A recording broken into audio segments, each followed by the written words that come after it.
Crossing the Cognitive Rubicon, Reza Negarestani and the Inhuman. Social Ecology's blog. As I was thinking about this post, I began to go back through my library. A few books came to mind: Peter J. Wilson's The Domestication of the Human Species, Murray Bookchin's study of hierarchy and domination in his The Ecology of Freedom, and Daniel Cloud's new The Domestication of Language. Finally, I began thinking of Paul Virilio's book The Futurism of the Instant, in which he sees a reversal of this process of domestication that began with the Neolithic Age, one entailing the slow breakup of all the known markers that have bound us to community, language, and settled forms of sociality. What he sees now is a great migration into new forms of social control and decolonizing practices that are abolishing our notions of the human as such. This process of inversion or desentiment jettisons the notion of stable communities based on care and trust, bonds of familial and a measure of shared empathy. Out of this static conception emerges this impersonal world of temporary zones of migrant work and the duplicitous transit zones of in-between, twilight zones of inhumanity. This inhuman project is in full swing, an undoing of the domesticate animal known as humanity, a revisioning process that is reinventing the very terms and nature of what it is to be human. A new nomadic impersonalism, forcing humans into landscapes of waste and disruptive material processes of dislocation, separation and disequilibrium from their rooted domiciles, villages, cities and countries, an exclusionary process that is forcing new exoduses, exiles, and nomadic migratory labor movements from the Third World into the ultracities and edgeworlds of hypercapitalism. One based on a new form of theory and practice, the veritable decolonization of the human animal from its ancient links to language, thought, family, ethnic, religious and social collectivities and symbolic cultures. The naturalization of mind and the denaturalization of nature converging in what many term the infosphere of the global hypercapitalist economy. As the new elites and cognitariats live in spherical enclaves of creativity and techno-intelligent systems, the mass of humanity will enter a withdrawal stage, zones of inhuman suffering and misery, impersonal enclaves of apathy where the ongoing inhumanist erasure of their very ancient belief systems in identity, reason, and subjectivity will be merged with the impersonal force of the machinic phylum. It's the first step in a process that will eventually lead us into that next stage of artificial evolution, the post-human. Whether it will take form as H+, transhumanism, or some strange melding of and disconnect from the human into the inhuman other of the machinic phylum remains to be seen. One might say that we are living under the sign of erasure, that our worlds are being both deconstructed and reconstructed through a new de-domestication and decolonization of the human into the inhuman or impersonal labor and transhumance of a global economic networks, affiliations, and neutralized market worlds of global capitalism. Those that tout H+ or transhumanism, which underpins much of the capitalist mysticism of post-human enhancement through pharmaceutical, biochemical, or neural and technological transformation and upload scenarios etc., see this as the new good and the beautiful. Yet, while these hypercapitalist visionaries seek to become gods, there are other paths that seek a new progressive inhumanism based on crossing another cognitive Rubicon. One could say we've entered the age of plasticity. With the advent of neurosciences and neuroimaging, we are gaining a better understanding of the plasticity of the brain. Yet, if the brain is open-ended and offers plasticity and change or modification, what of other realms of knowledge and practice? It's to this notion of plasticity that many are turning for a better understanding of what it means to be human, and, also if our humanity is shaped by such notions as plasticity. This notion of neuroplasticity has replaced our conception of the brain as a static organ. Many philosophers, sociologists, psychologists, etc. have begun trying to apply this notion of plasticity to culture and subjectivity or subjectification.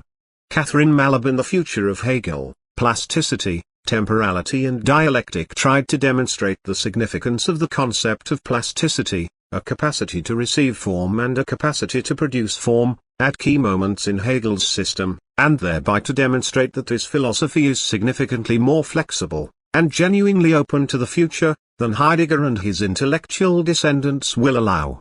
Others have begun to apply this to the moral realm of norms and practices, seeing in it a way to revise our sociality itself. This notion of revisionism and modification of our notions of the human have recently come to the fore, with various projects to either become more than human in transhumanist H+ hypercapitalist projects, or within progressive projects that seek to revise the human by means of new normative practices. Both seem to entail some change in our view of what it means to be human, or even the notion of erasing our categories of the human altogether. I remember Reza Negarestani's The Labor of the Inhuman, Part 1, Human, where he describes this ongoing process of the erasure of the human as part of a new project of freedom. Inhumanism is the extended practical elaboration of humanism. It is born out of a diligent commitment to the project of enlightened humanism. As a universal wave that erases the self-portrait of man drawn in sand, inhumanism is a vector of revision. It relentlessly revises what it means to be human by removing its supposed evident characteristics and preserving certain invariances. At the same time, inhumanism registers itself as a demand for construction, to define what it means to be human by treating human as a constructible hypothesis, a space of navigation and intervention. Second in series here, The Labor of the Inhuman, Part 2, The Inhuman. As he suggests, inhumanism is revisionist. It seeks to revision and revise what it means to be human by removing its supposed evident characteristics and preserving certain invariances. This is a selective process, a constructive project that seeks to remake the human into something else than what it is or has been. A new image of the human as such. The proposed method of execution is through a change in our moral frameworks. Inhumanism is exactly the activation of the revisionary program of reason against the self-portrait of humanity.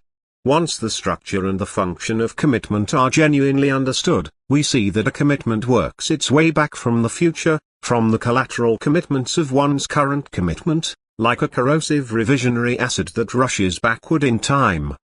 By eroding the anchoring link between present commitments and their past, and by seeing present commitments from the perspective of their ramifications, revision forces the updating of present commitments in a cascading fashion that spreads globally over the entire system. As we can see, this is a global revisioning of the human under erasure, the slow and methodical restructuration of commitments to the familial, national, and religious, cultural worlds we have held so dear for thousands of years. It is also a demolition project, one that seeks to demolish the image of the human itself, obliterate and annihilate from within, transforming it through a new set of normative commitments. The kernel of inhumanism is a commitment to humanity via the concurrent construction and revision of human as oriented and regulated by the autonomy of reason, that is, its self-determination and responsibility for its own needs. In the space of reason, construction entails revision, and revision demands construction. The revision of the alleged portrait of human implies that the construction of human in whatever context can be exercised without recourse to a constitutive foundation, a fundamental identity, an immaculate nature, a given meaning, or a prior state. In short, revision is a license for further construction. A license for further construction, ominous words that entail both a destruction and a new construction of the human as inhuman. He sees this as a bootstrap normativity, one that aligns well with the software metaphor, the open-source self. The functional autonomy of reason is then a precursor to the self-realization of an intelligence that assembles itself, piece by piece, from the constellation of a discursively elaborative as qua an open-source self.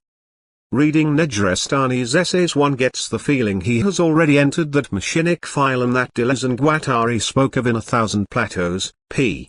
330, paraphrased. The idea of a machinic phylum would then be that, beyond biological lineages, we are also related to non-living creatures, winds and flames, lava and rocks, machines and artificial intelligences, etc., through common body plans involving similar self-organizing and combinatorial processes.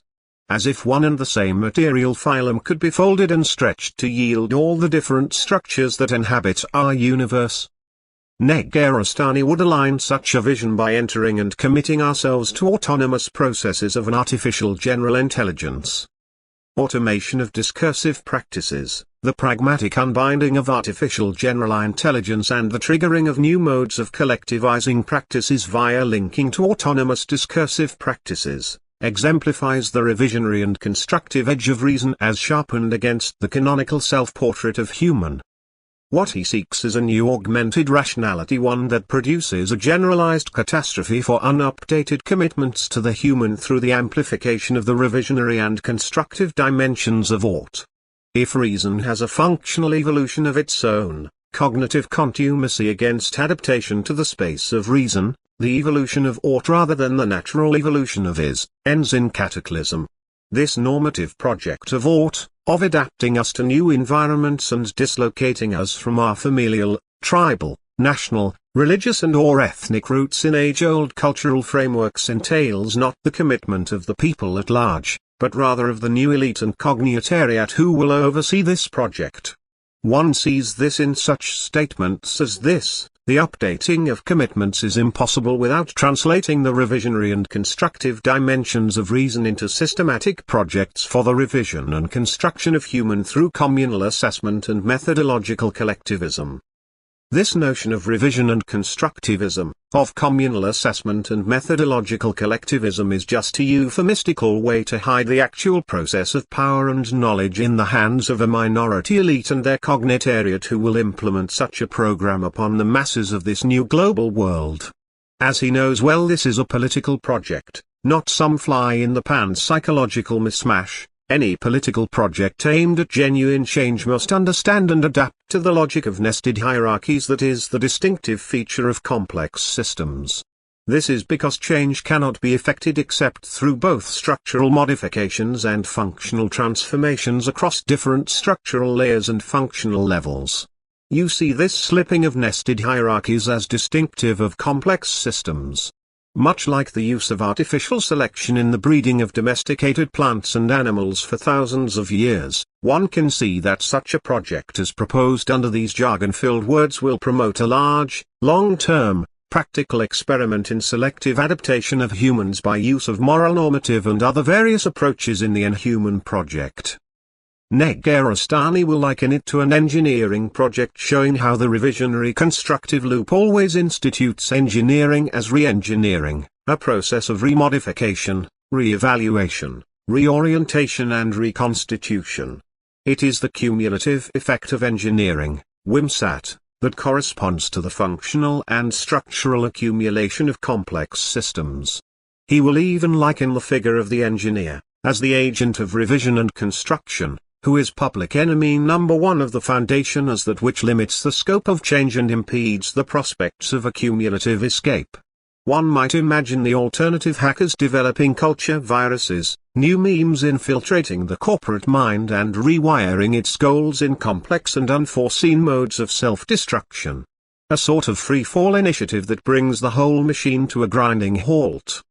Of course, as you read on, you may take his program as a sort of deprogramming initiative, one that espouses the notion that freedom is not liberation from slavery.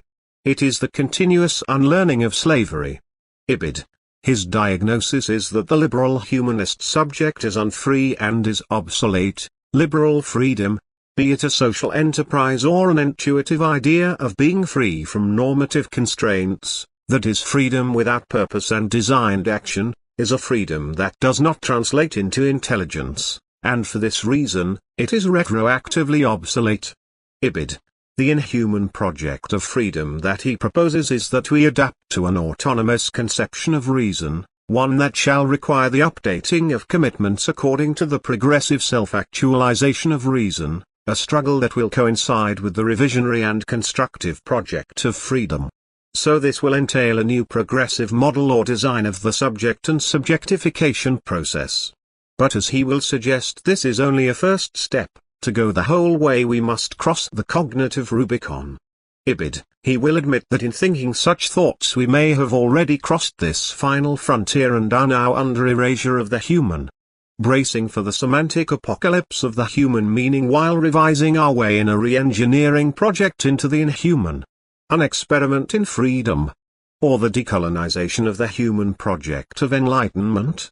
Is this the progressive dream or nightmare? What's not obvious is that both the left and right seem to agree on the need for some form of artificial or superintelligence that will form the basis of this strange new world. Why is that? Is God hiding in the shadows of our machines? Are we still seeking some external system of exchange, some external center of our normativity that will guide us out of this dark semantic apocalypse? Both seem to offer redemptive narratives of promise and hope rather than the underlying narratives of their duplicitous need of the technological sublime. Why? Why do we always think technology of any type is the ultimate answer? A digital series charting this brave new frontier and its repercussions has been online for a while now, called H+, the digital series.